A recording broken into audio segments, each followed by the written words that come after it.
So guys welcome back with ಅನ್ನದ videos ಏನು ಡೈಟ್ ವಿಷಯಕ್ಕೆ ಬರ್ತೀನಿ. ಬಿಗ್ ಬಾಸ್ ಅವ್ರ ಕಡೆಯಿಂದ ಮತ್ತೊಂದು ಪ್ರೋಮೋ ಅಪ್ಡೇಟ್ ಮಾಡಿದ್ದಾರೆ. ಆ್ಯಂಡ್ ಇಲ್ಲಿ ಗಂಡ ಹೆಂಡ್ತಿ ಶಾಪಿಂಗ್ಗೆ ಅಡ್ಡಿ ಆದರೂ ರಜತ್ ಅಂತ ಒಂದು ಕ್ಯಾಪ್ಷನ್ ಹಾಕಿದ್ದಾರೆ. ಗಂಡ ಹೆಂಡ್ತಿನ, ಅದು ಕೂಡ ಬಿಗ್ ಬಾಸ್ ಮೇಲೆ. ಏನಿದು ಕತೆ? ಪ್ರೋಮೋ ನೋಡ್ತಾ ರಿಯಾಕ್ಷನ್ ಕೊಡ್ತಾ ಡೀಟೇಲ್ ಮಾತಾಡೋಣ ಬನ್ನಿ. ಸೊ ನಾನು ನಮ್ಮ ಯಜಮಾನ್ರು ಶಾಪಿಂಗ್ ಬಂದಿದ್ದೀವಿ. ಇಲ್ಲಿ ರಘು ಸುಮ್ಮನಿರ್ರಿ, ಯಾಕ್ರಿ? ಅಯ್ಯೋ ನಾನು ಚುಡಾಯಿಸ್ತೀನಿ ಬ್ಯಾಡ ನಿಮ್ಮ ಯಜಮಾನ್ರ ಮುಂದೆ. Baby how are you? ತಲೆಗೆಲ್ಲ ತಲಪಿಂದ ಚುತ್ತಾರ್ಕಂಡ್ರಿ. ಅಯ್ಯೋ ಇವನ್ಗೆ ಗಂಡನಿಗೆ ನಗ. ನಾನು ಇರ್ತೀನಿ ಈ ಫಿಗರ್ನ ಯಾರು ರೇಕ್ಸರು ಅಂತ. ಫಿಗರ್ ಬಿಡಪ್ಪ,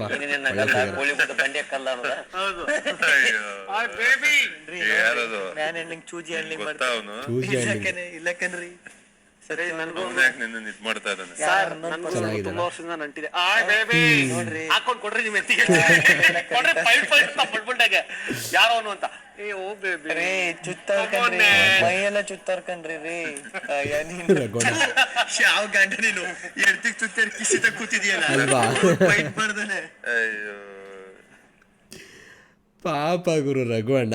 ಆ್ಯಂಡ್ ಗಿಲ್ಲಿಲಿ ನಮಗೆಲ್ಲರಿಗೂ ಇದೇ ಇಷ್ಟ ಆಗುವಂಥದ್ದು, ಯಾವ ಥರ ಒಂದು ಫನ್ನ ಕ್ರಿಯೇಟ್ ಮಾಡ್ತಿದ್ದಾರೆ ಕೂತಿರೋ ಜಾಗದಲ್ಲೇ. ಆ್ಯಂಡ್ ತುಂಬ ಈ ಥರ ಫನ್ ವೀಡಿಯೋಗಳೆಲ್ಲ ಈಗ ಸೋಷಿಯಲ್ ಮೀಡಿಯಾ ಸಿಗ್ತದೆ. ಬಟ್ ಅದನ್ನು ಎಪಿಸೋಡಲ್ಲಿ ಯಾಕೆ ಹಾಕಲ್ಲ ನನಗೆ ಗೊತ್ತಿಲ್ಲ. ತುಂಬ ವಿಷಯಗಳನ್ನ ಹಾಕೋದೇ ಇಲ್ಲ. ಸೊ ಎಲ್ಲ ಕೂಡ ಹಾಕಿದ್ರೆ ಇನ್ನೂ ಚೆನ್ನಾಗಿರುತ್ತೆ. ಜಾಸ್ತಿ ಗಲಾಟೆ ಕಡೆ ಮೇನ್ ಫೋಕಸ್ ಮಾಡ್ತಿದ್ದಾರೆ ಅಂತ ಅನಿಸುತ್ತೆ.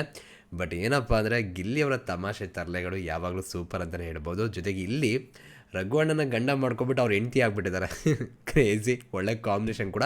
ಜೊತೆಗೆ ರಘು ಅಣ್ಣ ಕೂಡ ಇವಾಗ ಮೊದಲಿಗಿಂತ ಬೆಟರ್ ಆಗಿದ್ದಾರೆ ಗಿಲ್ಲಿ ಜೊತೆ ಅಂತ ಕೂಡ ಹೇಳ್ಬೋದು. ಆ್ಯಂಡ್ ನಾನು ಮೊದಲು ವೀಡಿಯೋದಲ್ಲಿ ಕೂಡ ಹೇಳಿದ್ದೆ, ಇಲ್ಲೂ ಕೂಡ ಹೇಳ್ತಿದ್ದೀನಿ, ರಜತ್ ಮತ್ತು ಗಿಲ್ಲಿ ಕಾಂಬ ಸಖತ್ತಾಗಿ ವರ್ಕ್ ಆಗ್ತದೆ. ಆ್ಯಂಡ್ ಇಲ್ಲಿ ರಜತ್ ಕೂಡ ನೀವು ಅಬ್ಸರ್ವ್ ಮಾಡ್ಬೋದು, ಅವರು ಕೂಡ ತಮಾಷೆ ತರಲೆ ಮಾಡೋದ್ರಲ್ಲಿ ಹಿಂಗೆ ಕಡಿಮೆ ಇಲ್ಲ, ಫನ್ನಾಗಿ ತಗೊಂಡು ಹೋಗ್ತಾರೆ. ಇದನ್ನು ನೋಡೋಕ್ಕೆ ಚೆಂದ. ಆ್ಯಂಡ್ ಗಿಲ್ಲಿ ಅಂದರೆ ಪಕ್ಕಾ ಎಂಟರ್ಟೈನ್ಮೆಂಟ್ ಅಂತಲೇ ಹೇಳ್ಬೋದು. ಈ ಸೀಸನ್ ಏನಾದ್ರು ಗಿಲ್ಲಿ ಇರಲಿಲ್ಲ ಅಂದರೆ ಏನು ಕತೆ ಗುರು, ಯಪ್ಪ ಕಾಟ್ಲೆ ಇರಲಿ. ಬಟ್ ನಮಗಂತೂ ಗಿಲ್ಲಿ ಎಂಟರ್ಟೈನ್ಮೆಂಟ್ ಅಂತೂ ಮಸ್ತಾಗಿ ಇಷ್ಟ ಆಗ್ತದೆ. ಎಲ್ಲ ಕಡೆ ಕೂಡ ನೋಡಿದ್ರೆ ನಿಮಗೆ ಸೋಷಿಯಲ್ ಮೀಡಿಯಾದಲ್ಲಿ ಎಲ್ಲರೂ ನಗ್ತಿದ್ದಾರೆ ಅಂದರೆ ಬಿಗ್ ಬಾಸ್ ವಿಡಿಯೋಗಳಲ್ಲಿ ಅದಕ್ಕೆ ಮೇನ್ ಕಾರಣನೇ ಗಿಲ್ಲಿಯವರು ಅಂತಲೇ ಹೇಳ್ಬೋದು. ಇದ್ರ ಬಗ್ಗೆ ನಿಮ್ಮ ಅಭಿಪ್ರಾಯ ಗೈಸ್ ಕಮೆಂಟ್ ಸೆಕ್ಷನ್ ತಿಳಿಸಿ ನೋಡೋಣ. ಓಕೆನಾ? ಇವತ್ತಿನ ಎಪಿಸೋಡ್ ಯಾವ ಥರ ಹೋಗುತ್ತೆ ಏನು ಕತೆ ಅಂತ ನೋಡೋಣ. ಆ್ಯಂಡ್ ರಘುವಣ್ಣ ರಿಯಾಕ್ಷನ್ ಕೂಡ ತುಂಬ ಚೆನ್ನಾಗಿದೆ. ನೋಡುವ ಹೇಗೆ ಹೋಗುತ್ತೆ ಏನು ಕತೆ ಅಂತ. ಓಕೆನಾ? ಸಿಗೋಣ ಗೈಸ್ ಮತ್ತೆ. Thank you guys, love you guys, bye.